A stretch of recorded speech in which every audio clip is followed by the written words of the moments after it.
بسم اللہ الرحمن الرحیم۔ سن سکو تو سنو میں خوش آمدید۔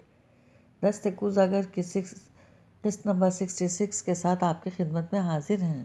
اگر آپ نے ابھی تک ہمارا چینل سبسکرائب نہیں کیا تو ہمارے چینل کو سبسکرائب کریں اور بیل آئیکن کو پریس کرنا مت بھولیے گا تاکہ آنے والی تمام اقساط آپ کو بر وقت ملتی رہیں۔ شکریہ۔ کیا بتاؤں، میں خود کچھ سمجھ نہیں پاتی تو آپ سب کو کیا بتاؤں۔ میں آپ لوگوں کو خوف زدہ بھی نہیں کرنا چاہتی، اور پھر مجھے ڈر بہت لگتا ہے، ہر وقت ایک خوف سوار رہتا ہے۔ آپ لوگوں کو بتاؤں گی تو کہیں وہ آپ سب کو بھی تنگ نہ کرے۔ عائشہ ساجدہ خاتون کے برابر میں لیٹی بڑی دھیمی آواز میں بول رہی تھی۔ ساجدہ خاتون عائشہ کو کمرے میں لانے کے بعد اس سے کوئی بھی بات کیے بغیر چپ چاپ اس کے برابر میں لیٹ گئی تھی، مگر ان کی طرح رات بھر عائشہ بھی نہ سو سکی۔ صبح کی سفید پھیلنے سے پہلے ساجدہ خاتون نے اس سے بات کرنی شروع کی اور بغیر گھمائے پھرائے اسے سیدھا کہہ دیا، کل رات جو بھی ہوا اس کا علم مالی کو ہے، یعنی کل صبح ہونے تک سارے ملازموں کو پتہ چل جائے گا۔ ریاض اور شگفتہ کو سب کچھ میں خود ہی بتا دوں گی، ورنہ ملازموں سے سن کر انہیں بہت برا لگے گا۔ ریاض کا رویہ تمہارے ساتھ کیسا ہوگا اس کا اندازہ تم خود بھی لگا سکتی ہو، اس لیے اگر تم چاہتی ہو کہ ریاض تمہارے ساتھ نرمی سے پیش آئے تو اس کے سدباب کے لیے ابھی مجھے بتا دو، تم وہاں کیوں گئی تھی؟ ساجدہ خاتون کے سوال پر پہلی بار عائشہ کو دورہ نہیں پڑا تھا، بلکہ وہ بھیگی پلکوں کے ساتھ بڑے درد سے بول رہی تھی۔ ساجدہ خاتون بستر پر اٹھ بیٹھی اور بغور اسے دیکھنے لگی۔ جس بات کا انہیں ڈر تھا عائشہ وہی کہنے والی تھی۔ پھر وہ دل کڑا کر کے پوچھنے لگی، کیا تمہیں کوئی نظر آتا ہے جو اوروں کو دکھائی نہیں دیتا؟ عائشہ کچھ دیر آنسو بھری آنکھوں سے انہیں دیکھتی رہی، پھر لب بھیجتے ہوئے اس نے سر اس بات میں ہلا دیا۔ کون ہے وہ؟ ساجدہ خاتون کو خود اپنی آواز اجنبی لگ رہی تھی۔ ان کے سوال پر عائشہ کے چہرے پر بے بسی کے اثر ابھر آئے۔ سب پتہ نہیں کون ہے، کب سے نظر آ رہا ہے، کیا وہ کسی انسانی شکل میں ہوتا ہے؟ ساجدہ خاتون سرگوشیانہ انداز میں پوچھ رہی تھی، کیونکہ عائشہ کی آنکھوں میں خوف بڑھتا جا رہا تھا۔ پھر بھی وہ اس موضوع پر بات کر رہی تھی۔ ابھی بھی ان کے سوال پر خشک ہونٹوں پر زبان پھیرتے ہوئے بولی، کبھی کبھی انسان کی شکل میں اور کبھی کبھی۔ عائشہ کی آواز حلق میں گھٹنے لگی۔ خود ساجدہ خاتون کا وجود کانپنے لگا۔ وہ اس کی ہمت بڑھانے کے لیے اس کا ہاتھ مضبوطی سے تھامتے ہوئے پوچھنے لگی، کیا وہ ہر وقت تمہارے ساتھ ہوتا ہے؟ عائشہ ایک دم ہی پھوٹ پھوٹ کر رونے لگی۔ رو نہیں، بتاؤ مجھے، کیا وہ ہر وقت تمہارے ساتھ ہوتا ہے؟ ساجدہ خاتون نے اس کے بال سہلاتے ہوئے پچکارا تو عائشہ سر اس بات میں ہلا دیا، البتہ اس کا رونا جاری رہا۔ اب تو ساجدہ خاتون کی حالت کا تو بدن میں کاٹو تو لہو نہیں والی کیفیت تھی۔ کیا وہ اس کمرے میں بھی ہے؟ عائشہ کے ایک بار پھر سر اس بات میں ہلانے پر ان کے رونگٹے کھڑے ہو گئے۔ کہاں؟ انہوں نے بمشکل پوچھا۔ آپ کے برابر میں بیٹھا ہے۔ عائشہ نے روتے ہوئے ساجدہ خاتون کی گود میں منہ چھپا لیا۔ ساجدہ خاتون پر سکتہ طاری ہو گیا۔ ان میں اتنی ہمت نہیں تھی کہ وہ گردن گھما کر اپنے برابر میں دیکھ سکتی، ویسے بھی دیکھنے سے انہیں کون سا کچھ نظر آ جانا تھا۔ وہ تو صرف عائشہ کے کہنے پر اتنا ایمان لے آئی تھی کہ انہیں اپنے برابر میں کسی کی موجودگی کا احساس ہونے لگا۔ ساجدہ خاتون کسی مولوی وغیرہ کو نہیں جانتی تھی، نہ ہی وہ اس قسم کی عورت تھیں جو 24 گھنٹے کرتے ہیں، لیکن مجبوری انسان کو بہت کچھ کرا دے لیتی ہے۔ مالی کی بدولت عائشہ کے رات کے سروینٹ کوارٹر کی کہانی تو پورے گھر میں نشر ہو گئی تھی، لہذا وہ مزید اس بات پر پردہ ڈالنے کی کوشش کر کے اپنی بیٹی کی تکلیف کو بڑھانے کی حماقت کرنے کے لیے ہرگز رضامند نہ ہوئیں۔ ریاض غفار کے استفسار پر انہوں نے انہیں بھی سب کچھ سچ بتا دیا۔ وہ پریشان تو ہوئے، مگر انہوں نے بھی اسے نفسیاتی بیماری کہا۔ چنانچہ ساجدہ خاتون نے ریاض غفار کو اس معاملے سے دور رکھتے ہوئے اپنی ماسی سے مدد طلب کی۔ تم نے بتایا تھا برابر والے اختر صاحب کی ماسی نے کسی بزرگ کا ذکر کیا تھا؟ ہاں، مگر آپ تو ان باتوں پر یقین نہیں کرتی۔ اس وقت تو آپ مجھ پر بڑا بگڑی تھی۔ ماسی بھی چوٹ کرنے سے باز نہ آئی۔ ساجدہ خاتون سے کوئی جواب نہ بن سکا۔ انہیں مخل ہوتا دیکھ کر اسی احساس جتانے والے انداز میں کہنے لگی، خیر دیر آئے درست آئے، شکر کریں کہ آپ کو عقل آ گئی، ورنہ بی بی جی تو زندگی رول جاتی۔ آج اس سے بات کروں گی۔ ساجدہ خاتون خود بھی وقت ضائع نہیں کرنا چاہتی تھی، مگر اس وقت انہیں بڑی حیرت ہوئی جب اس کے پیر سائی نے ان کے گھر آ کر لڑکی کو دیکھنے کی بات کی۔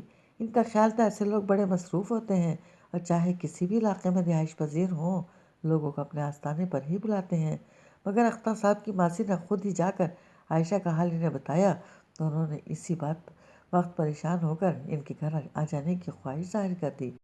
وہ اس گھر میں بیٹھ کر وظائف پڑھنا چاہتے تھے تاکہ صحیح صورتحال کا اندازہ لگا سکیں۔ ساجدہ خاتون نے ریاض غفار سے ذکر کیے بغیر انہیں آنے کی اجازت دے دی۔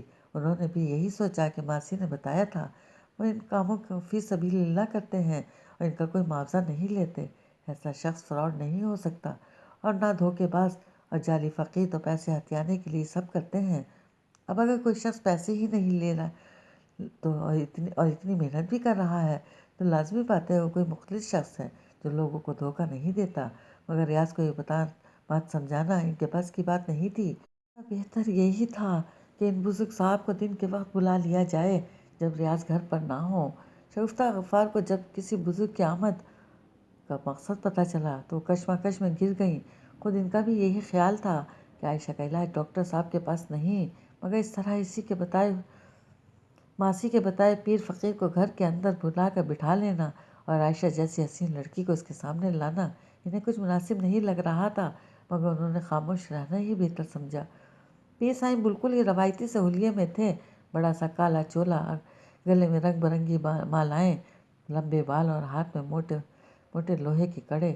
شگفتہ غفار صرف ناک میں چڑھا کر رہ گئیں، البتہ تجسس کے ہاتھوں مجبور وہیں کھڑی رہیں، لیکن ماسی کو انہوں نے سختی سے ہدایت کر دی تھی کہ عالیان اور بریرہ کو پیر سائی کے سامنے نہیں آنے دیا جائے۔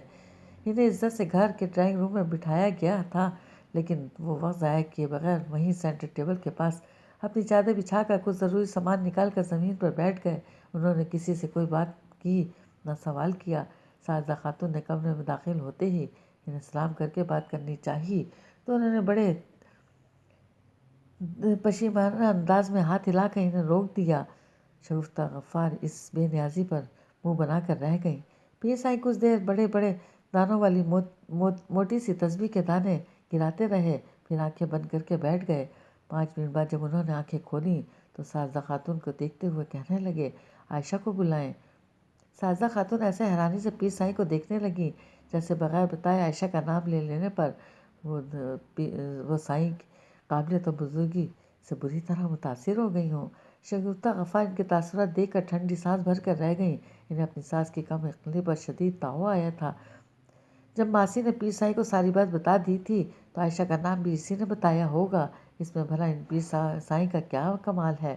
مگر ایک بار پھر وہ خاموشی ہی رہیں اور ساجدہ خاتون نے آواز دے کر عائشہ کو بلا لیا تو عائشہ جو پہلے ہی ڈرائنگ روم کے باہر منتظر کھڑی تھی فوراً اندر داخل ہو گئی۔ سامنے آ کر بیٹھ جاؤ، پیر سائی نے عائشہ کی طرف دیکھے بغیر آنکھیں موندتے ہوئے کہا تو عائشہ کچھ ہچکچاتی ہوئی ان سے 3 فٹ کے فاصلے پر ان کی چادر پر آ بیٹھی۔ 2 ماہ سے وہ تمہیں تنگ کر رہا ہے اور تم نے کسی کو بتایا تک نہیں۔ پیر سائی نے بند آنکھوں کے ساتھ اپنی کڑکدار آواز میں کہا تو عائشہ منہ کھول کر ایسے انہیں دیکھنے لگی جیسے ان کی بات کے سچ ہونے پر انہیں شدید حیرانی ہوئی ہو۔ کیوں ذکر نہیں کیا؟ کسی نے کیا اس نے منع کیا ہے یا تمہیں خود ڈر لگتا ہے؟ پیر سائی نے پھر اسی لہجے میں پوچھا، مگر عائشہ کے خاموش رہنے پر ٹپٹتے ہوئے بولے، بولو اور جو بھی میں پوچھوں اس کا جواب دو۔ جی، عائشہ گھبرا کر بولی، جی کیا بول رہی ہو؟ میں نے پوچھا ہے کسی کو بتایا کیوں نہیں؟ وہ مجھے ڈر لگتا تھا۔ عائشہ تھوک نگلتے ہوئے بولی، تو کیا اب ڈر نکل گیا جو بول پڑی؟ وہ جلال بھرے لہجے میں عائشہ بولا تو عائشہ اکھلاتے ہوئے کہنے لگی، نہیں، مگر اب وہ گھر کے بچوں کو تنگ کرنے لگا ہے، اس لیے مجھے بتانا پڑا۔ شگفتہ غفار چونک کر وہ ڈرائنگ روم کے کونے میں کھڑی تھی، بے اختیار کئی قدم آگے چلی آئیں۔ کیا کرتا ہے وہ بچوں کے ساتھ؟ پیر سائی نے درستگی سے پوچھتے ہوئے آنکھیں کھول دیں۔ وہ کبھی بھی بچوں کے ساتھ کھیلتا ہے۔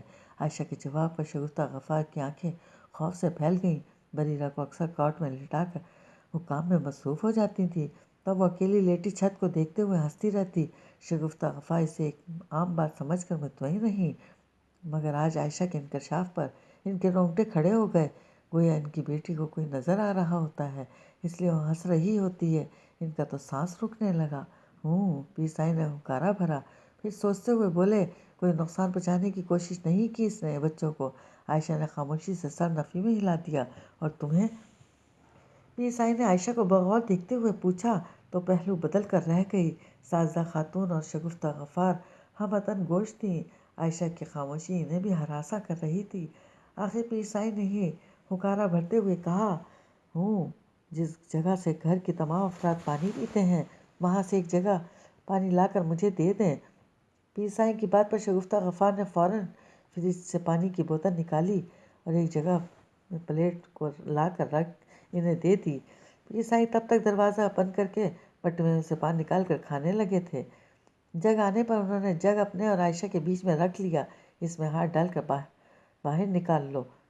عائشہ نے آگے بیٹھ کر ان کی ہدایت پر عمل کیا اور ہاتھ پانی کے جگ میں ڈال کر باہر نکال لیا۔ پیر سائی کے اشارے پر وہ اپنی جگہ پر بیٹھ گئی تو پیر سائی نے جگ اپنی طرف کھینچ لیا اور اپنا دایاں ہاتھ پانی میں ڈال کر آنکھیں بند کر کے کچھ پڑھنے لگے۔ ساجدہ خاتون اور شگفتہ غفار دھڑکتے دل کے ساتھ سارا منظر دیکھ رہی تھی۔ کچھ دیر گزرنے پر اچانک پانی کی شکل تبدیل ہونا شروع ہو گئی۔ پیر سائی نے آنکھیں کھول کر پانی کو بغور دیکھنا شروع کر دیا، پھر ایک دم اپنا ہاتھ جگ سے باہر کھینچ لیا۔ ساجدہ خاتون اور شگفتہ غفار بے اختیار کچھ اور آگے بڑھائیں تو ان کی آنکھیں ششدر رہ جانے کے باعث پھٹ گئیں۔ جگ میں موجود ٹھنڈا پانی جم کر برف بن گیا تھا۔ یہ کیسے؟ ساجدہ خاتون کے حواس معطل ہو گئے تھے، ان سے بولا بھی نہیں گیا۔ خود پیر صاحب کے چہرے پر اتنی سنجیدگی تھی کہ شگفتہ غفار سے کچھ پوچھا ہی نہیں گیا۔ وہ بس پیر سائی کو دیکھے گئیں کہ وہ کیا کہتے ہیں، جبکہ وہ پانی پر سے نظریں ہٹا کر کچھ پریشانی سے عائشہ کو دیکھنے لگیں۔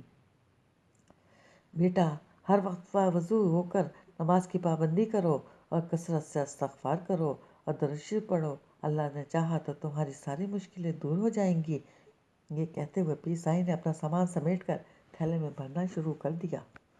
پیر سائی، یہ کیا؟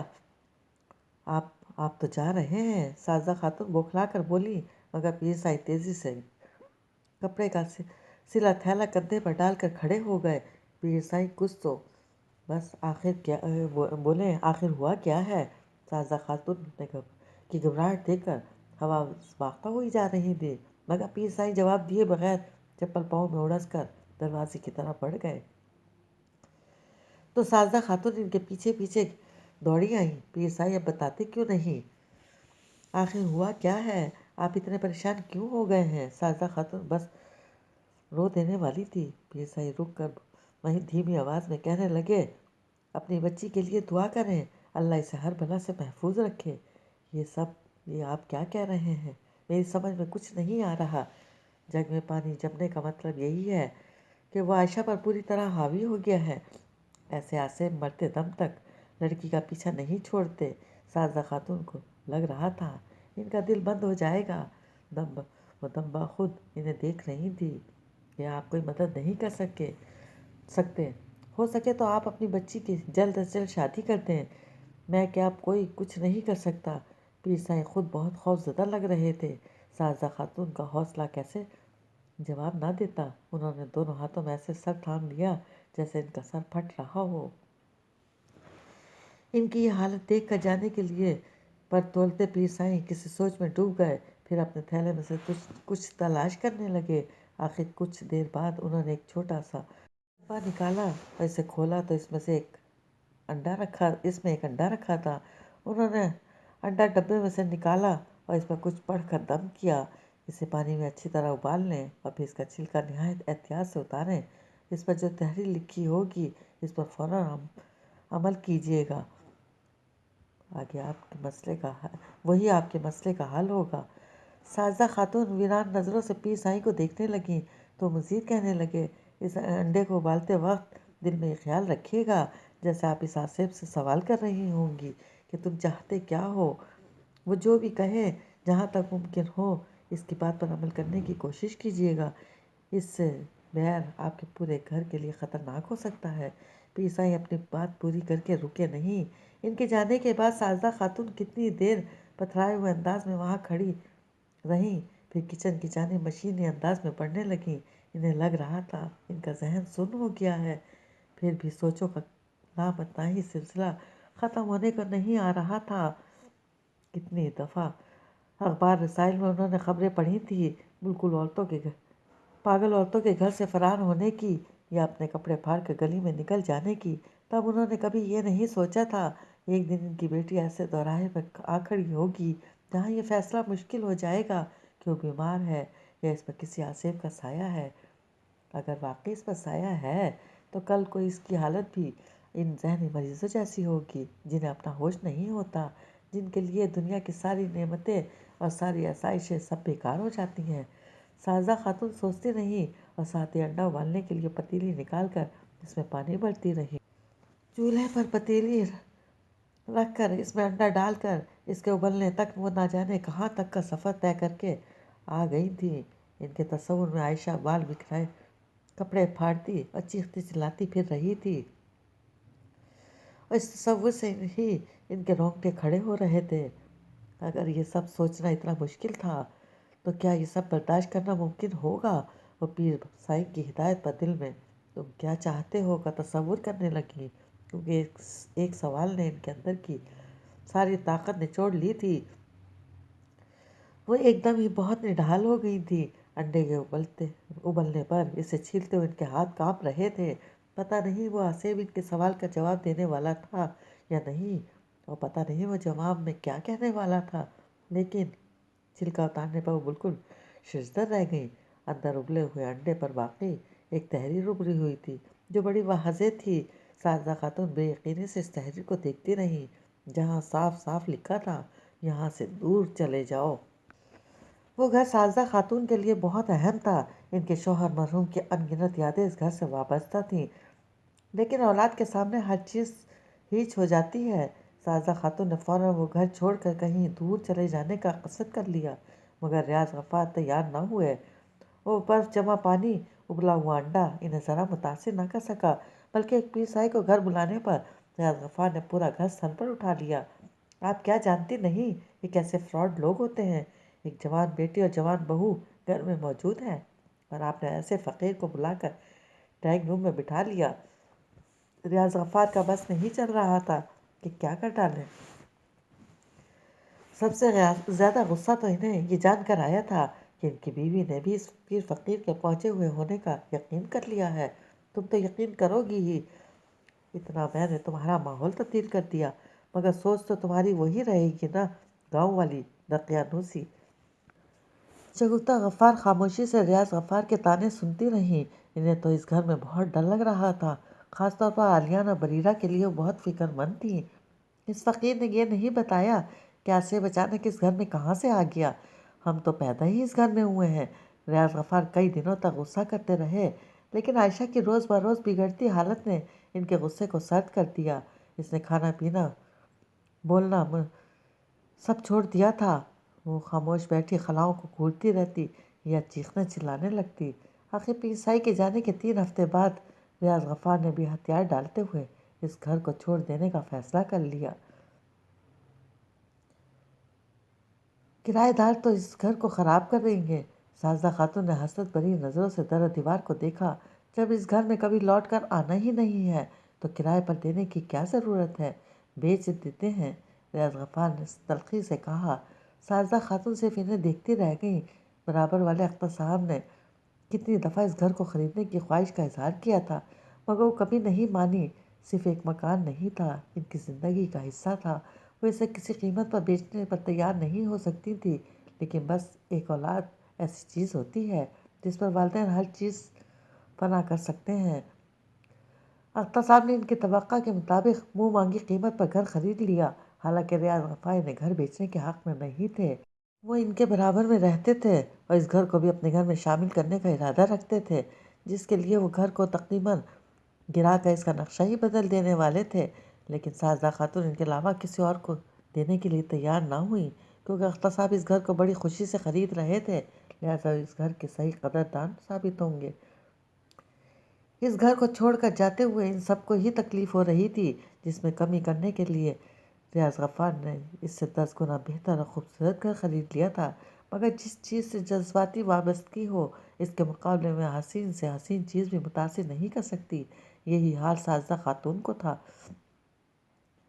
دوسرے گھر میں شفٹ ہونے کے بعد تمام آسائشوں کی موجودگی میں بھی ان کا دل وہیں اس گھر میں رہ گیا تھا۔ زندگی بظاہر نارمل روٹین پر آ گئی تھی، مگر انہیں ہر وقت کسی خالی پن کا احساس ہوتا رہتا۔ بس ایک ہی سکون تھا کہ نئے گھر میں آنے کے بعد عائشہ کی حالت بڑی تیزی سے ٹھیک ہو گئی تھی، جس پر شگفتہ غفار بھی حیرت سے کہنے لگتی، میں نے تو سنا تھا کہ آصف وغیرہ ایک بار چمٹ جائیں تو جان نہیں چھوڑتے، چاہے کتنے ہی گھر بدل لو۔ جگہ کی تبدیلی مریض میں کوئی تبدیلی نہیں لاتی۔ اللہ کا شکر ہے شگفتہ جو عائشہ گھر بدلنے پر ٹھیک ہو گئی۔ حیران ہونے کے بجائے بس اس کا شکر ادا کرو۔ ساجدہ خاتون پر سکون نظروں سے لون میں عالیہ اور بریرہ کے ساتھ کھیلتی اور ہنستی عائشہ کو دیکھتے ہوئے بولی، انہیں اس گھر کو چھوڑے ابھی 3 مہینے ہی ہوئے تھے کہ اختر صاحب اور ان کی بیوی اپنے بیٹے بلال اختر کا رشتہ عائشہ کے لیے لے کر آ گئے۔ ساجدہ خاتون ہکا بکا رہ گئی۔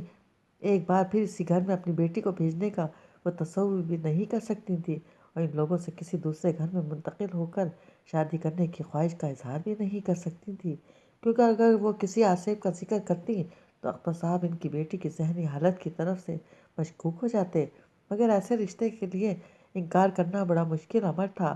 بلال اختر اختر صاحب کے اکلوتے فرزند تھے، نہایت وجیح اور جاذب نظر ہونے کے ساتھ پوری دولت اور جائیداد کے تنہا وارث۔ ایسے پڑھے لکھے اور خاندانی لڑکے کے لیے انکار کرنا بڑا مشکل کام تھا۔ ریاض غفار اور شگفتہ غفار بھی تجویز کا شکار ہو گئے تھے۔ شگفتہ غفار نے تو ان سب کو قائل کرنے کی بھی کوشش کی کہ اختر صاحب کے گھر والوں کو بتا دیں وہاں کوئی آصف ہے، وہ گھر تبدیل کر لیں تو ہم عائشہ کی شادی کر دیں گے، مگر ریاض غفار کسی طور تیار نہ تھے۔ اگر انہیں بھنک بھی پڑ گئی کہ عائشہ کے ساتھ ایسا کوئی مسئلہ ہے تو وہ خود پیچھے ہٹ جائیں گے۔ اس سے تو بہتر ہے ہم خود ہی انکار کر دیں، کیا ضرورت ہے عائشہ کی حالت کا اشتہار لگانے کی؟ ہو سکتا ہے وہ بھی ان باتوں کو نہ مانتے ہوں، اور وہ مانتے ہوں یا نہ ہوں، ہمیں عائشہ کو اس گھر میں دوبارہ نہیں بھیجنا، اور نہ عائشہ کی پھر وہی حالت ہو جائے گی۔ اور دوسری بات یہ، چاہے کوئی مانے یا نہ مانے، ایک بار شک دل میں آ جائے تو انسان ہر حادثہ اور عام بات بھی اس چیز سے مشروط کر دیتا ہے۔ گھر میں کوئی بھی غیر معمولی بات ہوئی یا چھوٹا موٹا نقصان بھی ہوا تو بھی اختر صاحب اور ان کی بیوی اسے عائشہ کے کسی سائے کا نتیجہ قرار دیں گے۔ یہ بات تو اس گھر سے باہر بھی کبھی نکلنی ہی نہیں چاہیے کہ عائشہ پر کوئی سایہ رہا ہے۔ ساجدہ خاتون نہایت سنجیدہ اور گمگین لہجے میں بولی تو شگفتہ غفار خاموش ہو گئی، لیکن عائشہ خاموش نہ رہ سکی۔ رات کو ان کے کمرے میں چلی آئی اور بغیر کسی تمہید کے کہنے لگی، امی اختر صاحب اور ان کی بیوی ہمارے گھر آئے تھے۔ ساجدہ خاتون کچھ چونک کر اسے دیکھنے لگی، ہاں تو تم کیوں پوچھ رہی ہو؟ کیونکہ مجھے پتہ ہے وہ کس مقصد سے آئے تھے، اور میں نے آپ سب کی گفتگو سنی تو مجھے پتہ چلا آپ انہیں انکار کرنے والی ہیں۔ عائشہ کے اس موضوع پر ان سے گفتگو کرنا انہیں حیران کر رہا تھا۔ ہاں، وہ اسے استفہامیہ نظروں سے دیکھنے لگیں۔ آپ انہیں انکار مت کریں، عائشہ کچھ جھجکتے ہوئے بولی۔ اب کی بات ساجدہ خاتون لیٹے سے اٹھ کر بیٹھ گئیں اور بغور اس کی شکل دیکھتے ہوئے پوچھنے لگیں، کیوں نہ کروں انکار؟ عائشہ جواب دینے کے بجائے سر جھکائے بیٹھی رہی۔ عائشہ، ان کے انداز میں عجیب سا خوف گھر آیا تھا۔ عائشہ بیٹی، کیا بات ہے؟ تم کیوں اس گھر میں واپس جانا چاہتی ہو؟ کیا تمہیں کوئی بلا رہا ہے؟ عائشہ نے کچھ چونک کر انہیں دیکھا، جیسے اچانک وہ ان کے اندر چھپے سارے اندیشوں کو بھانپ گئی ہوں۔ نہیں امی، ایسی کوئی بات نہیں، مجھے کون بلائے گا؟ عائشہ کچھ گھبرا کر بولی تو ساجدہ خاتون بدستور اسے پریشانی سے دیکھتی رہیں۔ امی، جو آپ سمجھ رہی ہیں ایسا کچھ نہیں ہے، مجھے کوئی نہیں بلا رہا، میں بالکل ٹھیک ہو چکی ہوں، اور اب مجھ پر کوئی سایہ نہیں ہے، وہ سب ختم ہو چکا ہے۔ عائشہ نے رسانیت سے کہتے ہوئے انہیں سمجھانا چاہا، عائشہ ہم نے وہ گھر چھوڑا ہے، اس نے وہ گھر نہیں چھوڑا، اور تم سب کچھ جانتے ہوئے سب کچھ اپنی آنکھوں سے دیکھنے کے باوجود وہاں جانا چاہتی ہو، پھر بھی تم کہہ رہی ہو وہ سب ختم ہو گیا ہے۔ ساجدہ خاتون نے بے اختیار آنکھیں موندتے ہوئے سر بیڈ کے کراؤن سے ٹکا لیا، جیسے ان سے یہ شوق برداشت کرنا مشکل ہو رہا ہے، جیسے اتنی بڑی قربانی سب رائیگاں چلی گئی۔ امی آپ غلط سوچ رہی ہیں، مجھ پر اب کوئی سایہ نہیں ہے، میں تو یہ شادی اس لیے کرنا چاہتی ہوں کیونکہ عائشہ کچھ کہتے کہتے جھجک گئی، کیونکہ تم ابھی تک اس کے تابع ہو، اس نے ہمیں گھر سے نکال دیا، لیکن اختر صاحب کے بیٹے کے ذریعے تمہیں واپس بلانا چاہتا ہے۔ سازا خاتون کے لہجے میں دکھ ہی دکھ بول رہا تھا۔ عائشہ کچھ زچ ہو کر بولی، ایسی کوئی بات نہیں ہے، مجھے بلال پسند ہے اور مجھے اس سے شادی کرنی ہے۔ عائشہ صرف ایک پل کے لیے لڑکھڑائی، پھر دوبارہ ٹھوس لہجے میں کہنے لگی، مگر سازا خاتون تو جیسے اپنے سے سن ہی نہیں رہی تھی، یہ سب تم سے وہی کہلوا رہا ہے۔ پھر ایک دم اس کا چہرہ ہاتھوں میں لیتے ہوئے بولی، تیری شادی کرنا ہے تو اس لڑکے پر بھی ظلم ہوگا، وہ مجھے بلال کے ساتھ کبھی رہنے ہی نہیں دے گا۔ ہائے میرے مولا، میں اپنی بچی کو کیسے بچاؤں؟ عائشہ نے جیسے تیر ملا کر ان کے ہاتھ اپنے چہرے پر سے جھٹک دیے۔ مجھ پر کوئی اثر نہیں ہے امی، میں بلال سے محبت کرتی ہوں اور وہ بھی مجھ پر جان چھڑکتا ہے۔ آپ بس کل ہی اس کے والدین کو فون کر کے ہاں کر دیں۔ اب کی بات سازا خاتون ٹھٹک کر عائشہ کو دیکھنے لگیں، مگر عائشہ انہیں کچھ بھی کہنے کا موقع دیے بغیر کمرے سے نکل گئی۔